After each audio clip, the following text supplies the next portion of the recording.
Despite a lower body weight, Asian Americans are more likely than Caucasians to have diabetes. Diabetes is a rapidly growing health challenge affecting 10% of Asian Americans, and about 90 to 95 of those have type 2 diabetes. About 2.8 million people have diabetes in the United States, but it's spreading more quickly in Asia than anywhere else in the world. Here to explain why this is happening and what to do about it is Dr. Greeshma Shetty, co-director of the Asian American Diabetes Initiative at the Joslin Diabetes Center. She also practices at Harvard Vanguard Medical Associates. Thank you, Dr. Shetty, for being with us. Thank you for having me. So why is diabetes higher in Asians and Asian Americans than in other populations? So Asian Americans and Asians tend to get diabetes, like you mentioned, at a much lower BMI. So there's something within the genetic constitution of Asians that we develop it earlier. And what it's thought to be due to is the way we store our fat. So Asian Americans tend to store their fat cells more centrally in the abdomen, and we call that visceral fat.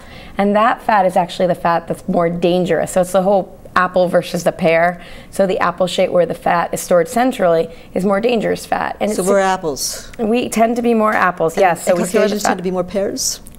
Pardon? Do Caucasians tend to be more pear? Well, there are Caucasians that tend to store it also centrally, but in general, Asians have a greater likelihood of storing it centrally, and it's particularly in this visceral depot, which is central in the abdomen. And these fat cells tend to secrete more what we call inflammatory proteins, proteins that make us more likely to have insulin resistance, which is a key part of the disease, type 2 diabetes. Okay, let's talk about the basis of diabetes. It has to do with insulin resistance.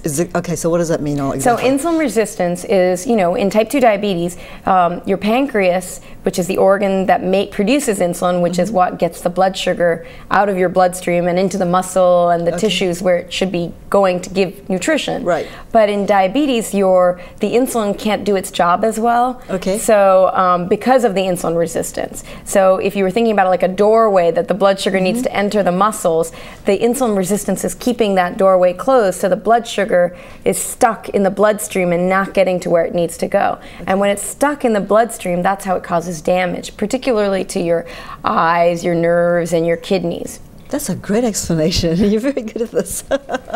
So what can we do about it? Can we do something to prevent it or Absolutely. keep it from happening? So, well, one thing is just recognizing that you're at risk. So if you're, if you're from a high risk ethnic group like Asian Americans are, being screened earlier, or maybe just talking to your primary care about what are signs and symptoms of the disease, and being aware if you have family history that you're at higher risk. So, just having your weight checked, and the average BMI for an Asian American to be presenting with diabetes is actually pretty low. It's 23, which when non-Asian American ethnicities is considered normal.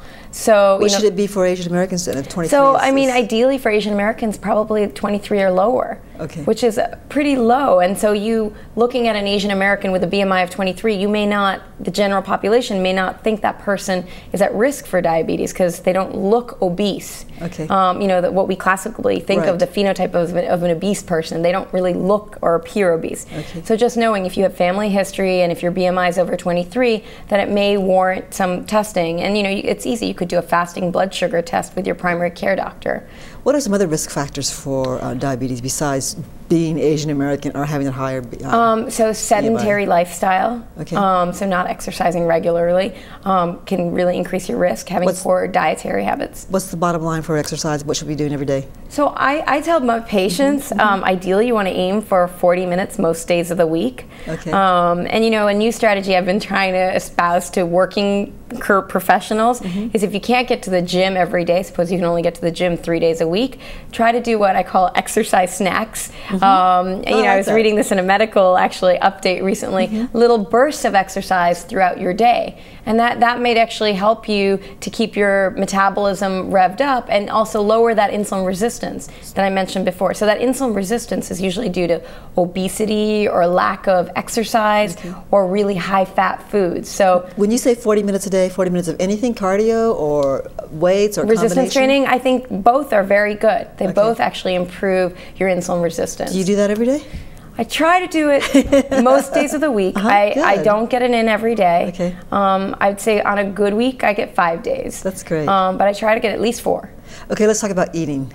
What are ways we can eat better so that we don't develop diabetes? Sure. So, so as you probably know, the Asian diet is usually very heavy on carbohydrates, and a lot of times they're highly processed carbohydrates. So wait, I thought it was just like rice and a bunch of stir-fried veggies and a little bit of meat. yeah, but the rice is usually white rice. That's true. And that white rice has something we call a high glycemic index, which is it makes your blood sugar shoot up really high and then drop quickly. So instead, if you changed your carbohydrate into something that's higher in fiber and less processed, like brown rice, or whole grain. You know, for South Asians, particularly, like they like to eat naan and roti and chapatis. Right. So all of those things, if you used grains that are less processed, they tend to have a higher fiber content. So then they'll have a lower, what we call the glycemic index. So they'll be less likely to make your blood sugar shoot up. Okay.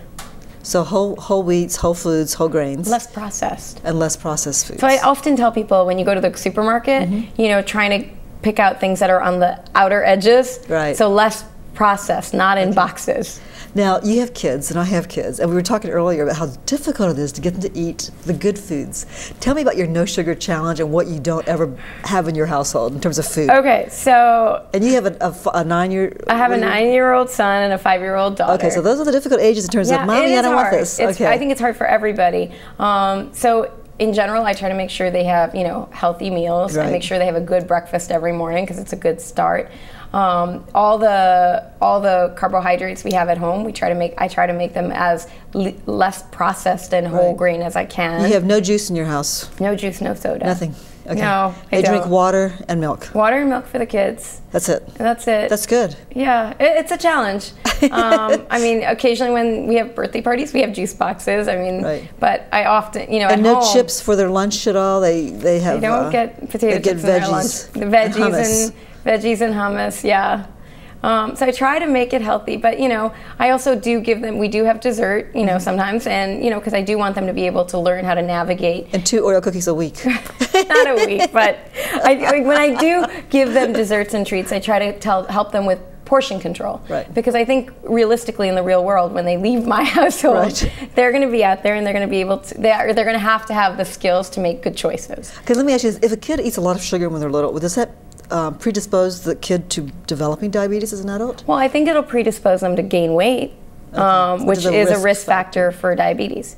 So I think, you know, good eating habits at home when you're a child can sort of influence the way you live later on in your life, or I'm hopeful they will. So what kind of cereals do they eat? So I try to choose more whole grain, less processed, and I don't put sugar. We don't buy the sugary coated cereals. Nothing with marshmallows. See, I tried to tell my kid that the first 3 ingredients, sugar in that cereal box, no. Right. But then they don't eat it. They don't eat anything. No, and it's a challenge. I mean, you need to feed your child, and you need to get out of the door to school at a reasonable hour. So tell me how you do outreach at the Joslin Center for the Asian American Diabetes Initiative. We do a lot of community outreach. Actually, we go to language schools and temples and in the community, and we talk about things like this: diet, nutrition. We have a whole team. We have a registered dietitian on our team, and we've done seminars on exercise, diet. We've talked about, we've screened people for diabetes, and at some of these health fairs, we've diagnosed people with either pre-diabetes or full-blown diabetes, and they weren't even aware of it. So it's, we talk to the community, and there's a real knowledge gap. So, even though Asian Americans are a very educated minority in general, I think there's a real knowledge gap in terms of their awareness of their risk for diabetes. And they don't even realize it's like an epidemic among Asian Americans, right? But if you ask them, if you poll people when you go to these centers and do the community outreach, most of them will have a first-degree relative with diabetes. So it is on their radar. They just don't realize that they're at risk. Dr. Shetty, diabetes is, some people might think, oh, well, it's manageable if I get it. But it's really a horrible disease to have, right? And what are some of the bad things that can happen if you have it?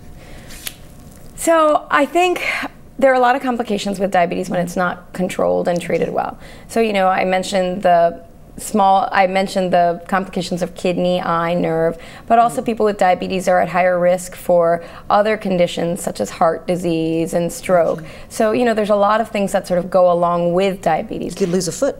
Yes. Well, that's part of, if you have cardiovascular disease and you have nerve damage, you're at higher risk to develop a foot ulcer.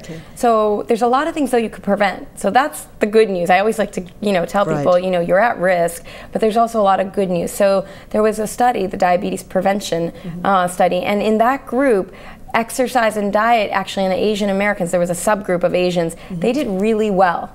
So, you know, just adding some exercise, and you don't actually have to go out and train for a marathon. Right. I mean, 40 minutes of walking and watching your diet closely and trying to maintain a good body mass index and make sure that your weight is not climbing every year is a great way to prevent diabetes. I am going to work out after this interview, right next door. Thank you so much, Dr. Shetty, for being with us. Thank you for having me. Coming up next, the Boston Asian American Film Festival has become an annual tradition here. We'll meet the festival director and find out what's in store for the 2014 festival. Don't go away.